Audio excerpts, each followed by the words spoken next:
Hello friends, welcome to MS mass academy UP triple C PET 2025। ये आपका घटना चक्र का अध्ययन सामग्री वाला वीडियो है।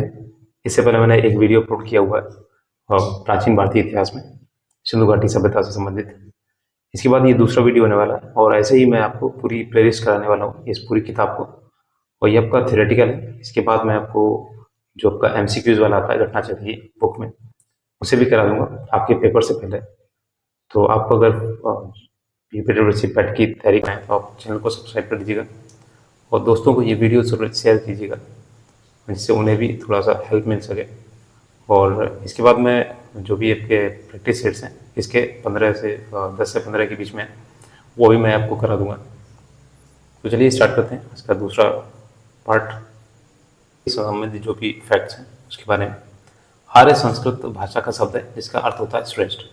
जो आर्य आए थे आपके सिंधु घाटी सभ्यता के बाद में आए थे, और श्रेष्ठ या कुलीन, ठीक है। तो आर्य संस्कृत का शब्द है, इसका अर्थ होता है श्रेष्ठ या कुलीन।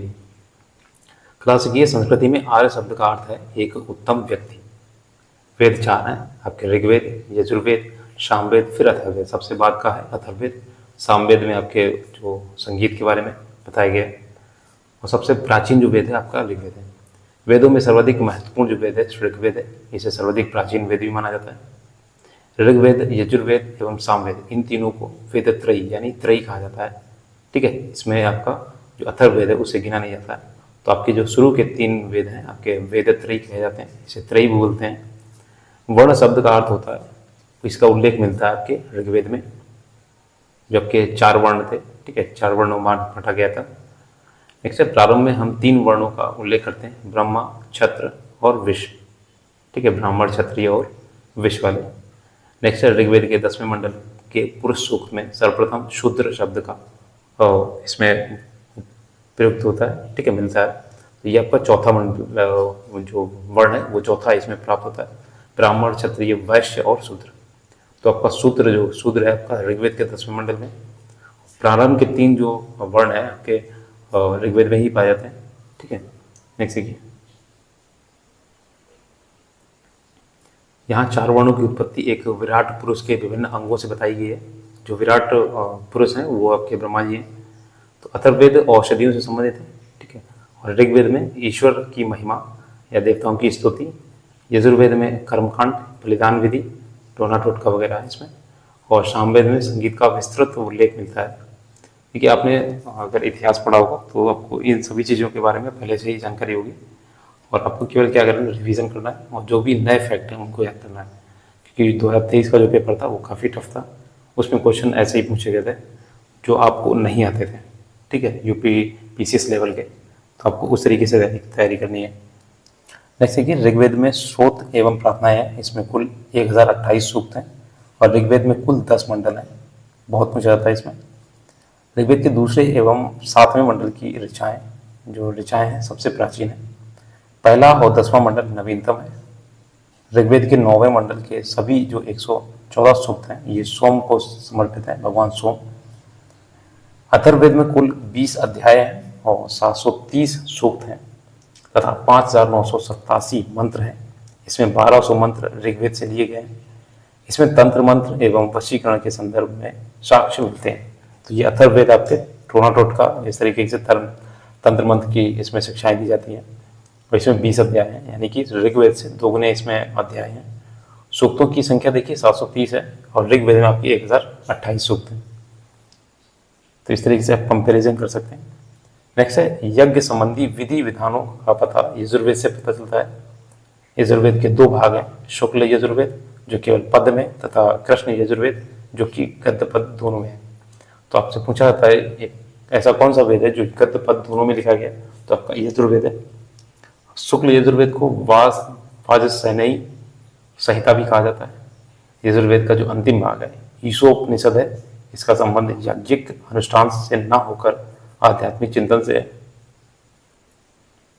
सामवेद में कुल जो ऋचाएं हैं ये 1875 हैं सामवेद में, और ये संगीत का वेद है, इसमें 75 हैं, जबकि विद्वानों के अनुसार 99 को छोड़कर शेष सभी ऋग्वेद में भी उपलब्ध है।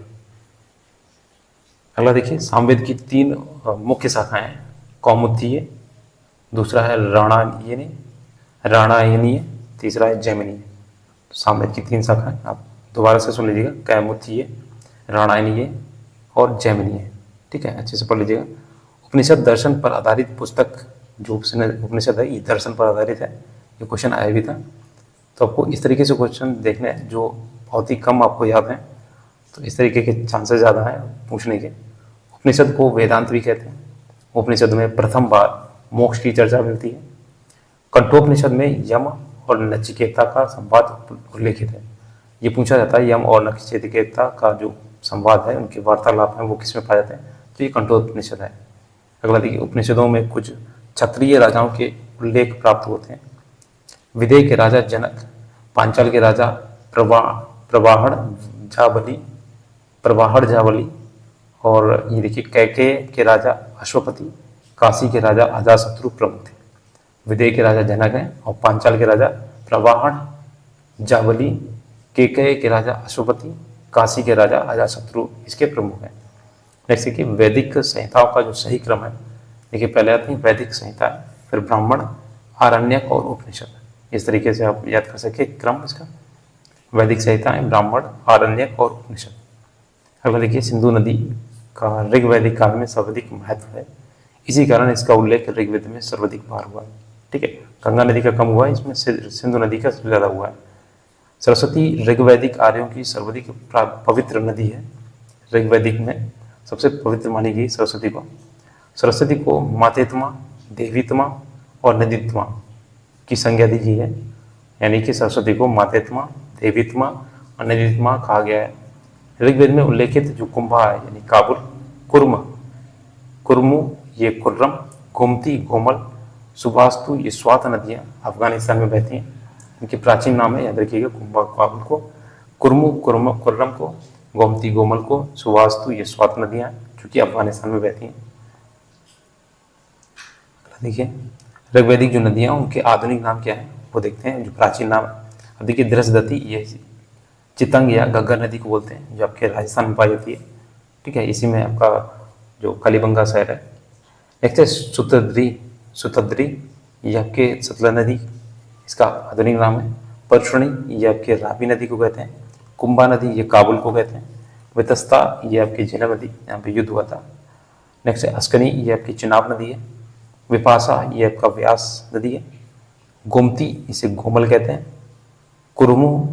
कुर्रम ये आपका कुर्रम नदी है। सदानीरा ये गंडक, और सुवास्तु ये आपकी स्वात। अब देखिए, इसमें आश्रम व्यवस्था क्या थी। देखिए, ब्रह्मचर्य, गृहस्थ, वानप्रस्थ, संन्यास का प्रचलन वेदांतर काल में हुआ है। जो आश्रम व्यवस्था थी, सबसे पहले ब्रह्मचर्य, फिर गृहस्थ, वानप्रस्थ और संन्यास।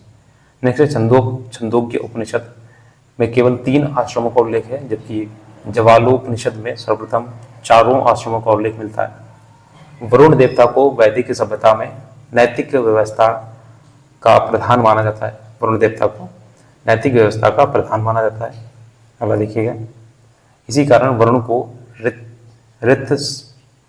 ऋतिस्पोगा भी कहा जाता है। ऋतिस्पोगा भी कहा जाता है वरुण देव को। नेक्स्ट है, बृहस्पति को वैदिक देवता का पुरोहित माना जाता है। वैदिक देवता जो आपके हैं, बृहस्पति को उन्हें पुरोहित माना जाता है, देवताओं का पुरोहित। नेक्स्ट है, वैदिक साहित्य में कई ऐसी विदुषी स्त्रियों का उल्लेख मिलता है जिन्होंने वेद मंत्रों की रचना की थी, यथा अपाला, घोषा, विश्ववारा, लोपामुद्रा आदि। नेक्स्ट है, लोपामुद्रा अगस्त्य ऋषि की पत्नी थी।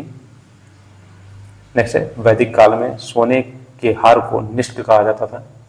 वैदिक काल में सोने के हार को निष्क कहा जाता था। बौद्ध जातक यानी बुद्धिस्ट जो जातक हैं, इसमें 3 प्रकार के स्वर्ण सिक्कों का उल्लेख मिलता है। प्रथम क्रम में निशाका, दूसरे क्रम में सुवर्ण और तीसरे क्रम में मशाका। याद रखिए, पहला है निशाका, दूसरा सुवर्ण, तीसरा मशाका। अगला देखिए, 1400 ईसा पूर्व में बोजक कोई ये आपके एशिया माइनर के अभिलेख में ऋग्वेद काल के देवताओं इंद्र, वरुण, मित्र तथा नातस्य का उल्लेख मिलता है। ऋग्वेदिक काल में इंद्र, वरुण, मित्र, नातस्य का उल्लेख मिलता है। अगला देखिए, बाल गंगाधर तिलक ने आर्यों के आदि देश के बारे में लिखा था। अगला देखिए, शतपथ ब्राह्मण यजुर्वेद का ब्राह्मण है। जैसे पुरुष मेघ का उल्लेख या फिर शतपथ ब्राह्मण में हुआ है। अगला देखिए, गोत्र शब्द का अर्थ सर्वप्रथम जो उल्लेख है ऋग्वेद में हुआ है। ऋग्वेद काल में यज्ञ की प्रधानता थी। 10 लाख जो युद्ध हुआ था, इसका उल्लेख 7वें मंडल में है, जो 10 राजाओं का युद्ध था। पौष्णी नदी, आधुनिक जो आपकी रावी नदी है, इसका आधुनिक नाम, इसके तट पर वो लड़ा गया था। इसमें जो भारत के राज की विजय हुई थी इसमें। नेक्स्ट देखिए, ऋग्वेद आर्यों के पंचजनों में यदु, दुष्ट, पुरा, अनु और सूर्यांशु शामिल थे इसमें। ऋग्वेद में निम्नलिखित यव, उल्लेखित जो यव है शब्द का जौ से तदास्त स्थापित किया गया था। यव को ही जौ कहते थे प्राचीन में ऋग्वेद में। वैदिक काल में सभा और समिति नामक 2 संस्थाएं राजा की निरंकुशता एवं नियंत्रण रखती थी। देखिए, सभा श्रेष्ठ सम्राट लोगों की संस्था थी, जबकि समिति सामान्य जनता का प्रतिनिधित्व करती थी। नेक्स्ट है, अथर्ववेद में सभा और समिति को प्रजापति की 2 पुत्रियां कहा गया था। मोस्ट इंपॉर्टेंट, बहुत पूछा जाता है। अथर्ववेद में सभा और समिति को प्रजापति की 2 पुत्रियां कहा गया था। ऋग्वेद में इंद्र का वर्णन सर्वाधिक प्रतापी देवता के रूप में किया गया, जिसमें 250 सूक्त हैं। और अग्नि जो है ऋग्वेद में, इसमें 200 सूक्त समर्पित हैं, और वह इस काल का दूसरा सर्वाधिक महत्वपूर्ण देवता है। तीसरा स्थान है वरुण का, जो समुद्र का देवता है एवं ऋत का नियामक माना जाता है। अगला देखिए, गायत्री मंत्र ऋग्वेद में उल्लेखित है, इसके रचनाकार हैं विश्वामित्र जी। नेक्स्ट है, गायत्री मंत्र का उल्लेख ऋग्वेद के 3रे मंडल में। पुराणों की संख्या 18 है, और पुराणों की रचनाकार लोमहर्ष ऋषि तथा उनके पुत्र उग्रश्रवा द्वारा की गई थी। पुराणों की रचना, पुराणों में भविष्य काल शैली में कलयुग के राजाओं का विवरण मिलता है। अगला देखिए, सत्यमेव जयते शब्द मुंडकोपनिषद से दिया गया है, जिसका अर्थ है सत्य की ही विजय होती है। और ये बहुत कुछ आता है, किस उपनिषद से लिया गया है, तो मुंडकोपनिषद से लिया गया है सत्यमेव जयते को। ये भारत के राज्य चिन्ह पर अंकित है, तो आपने देखा होगा सत्यमेव जयते, और जो टोपी होती है वो जो ऑफिसर्स की होती है उसमें बना होता है सत्यमेव जयते। ऋग्वेद की मूल लिपि क्या है, तो ब्राह्मी है। ऐत्रेय तथा कौशिकीय ऋग्वेद 2 ब्राह्मण ग्रंथ हैं। वैदिक काल में गाय को अगन्या न मारे जाने युग कहा जाता है। तो आपकी ये देखिए, ये दूसरा वीडियो कंप्लीट हो गया। इसके बाद बौद्ध धर्म से संबंधित और फिर जैन धर्म, इसी तरीके से एक क्रम वाइज आपके वीडियो हैं वो आते रहेंगे, और एक प्लेलिस्ट बना दी जाएगी। पूरी बुक मैं आपको पेपर से पहले करा दूंगा। तो आपको क्या करना है, चैनल को सब्सक्राइब करना है और दूसरों को शेयर करना है, और अच्छा लगे तो लाइक भी कर देना। Thanks for watching.